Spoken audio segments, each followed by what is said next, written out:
všetci, takže tu máme zase produkty, ktoré som vypoužívala a nazbieralo sa nám ich tu trošičku, takže vám ich radom ukážem a poviem vám niečo. Takže ako prvý tu máme Dolce & Mania sprchový krém, čokoládový, bol vynikajúci, hydratoval krásne pokožku, krásne voňal, 500 ml a fakt úžasný, odporúčam. Som ho celý vymieniala, nádherný. Potom, čo som veľa používala, teraz tretie balenie, kokosový olej, tiež 500 ml, bol super, používala som ho na vlasy, na tvár,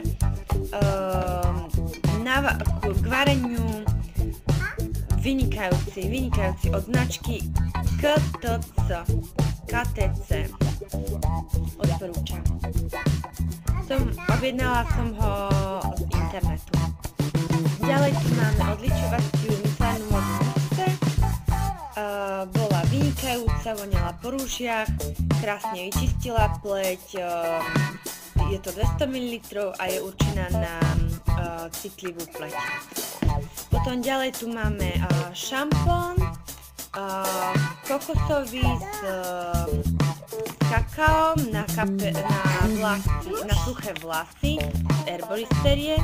Bol vynikajúci, hydratoval vlasy, vyživil ich a za tú cenu, tuším stal 1 euro niečo, je to vynikajúca kvalita, je to od Schwarzkopfu.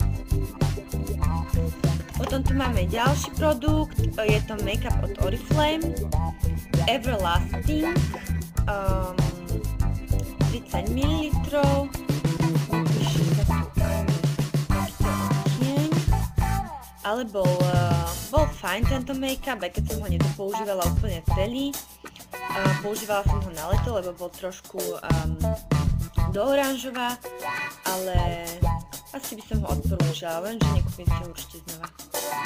Ďalší produkt, vidíte, som to ešte aj rozstrihla a vyškrabala všetko znútra, bol od Vichy odličovatko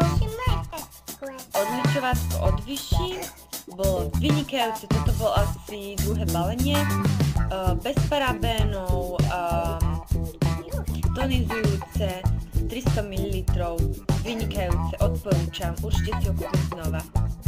Pretože hydratoval pokožku a odličil krásne na prvýkrát aj oči, všetko, aj pery, takže vynikajúci produkt. Potom tu máme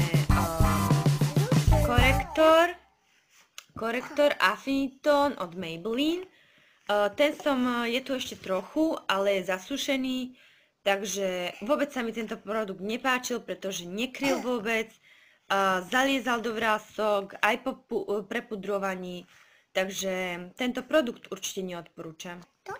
Potom tu máme od Dermacolu Touch make-upovú penu. Takže vyzerá to takto.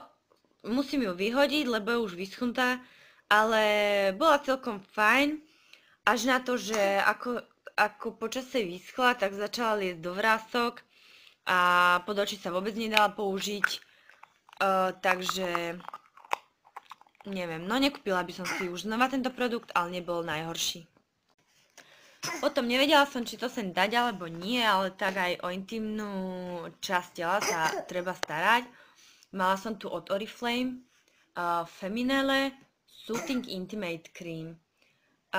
Celkom v pohode krém, hydratoval pokožku, 75 ml, vymieniala som ho celý. A hlavne aj po holení, keď ste si ho natreli, tak upokojil krásne pokožku, aj začervenanú a asi by som si ho znova kúpila. Takže určite palec nahoru. Posledný produkt tu máme Vichy, vlastne termálnu vodu v spreji. Je to 300 gramov. Táto voda je senza parabénov, vynikajúca na osvieženie v lete. Mám ešte ďalšie balenie, takže aj za tú cenu vynikajúci produkt, určite si ho budem znova kupovať stále do kolečka A takže tak. Ahoj.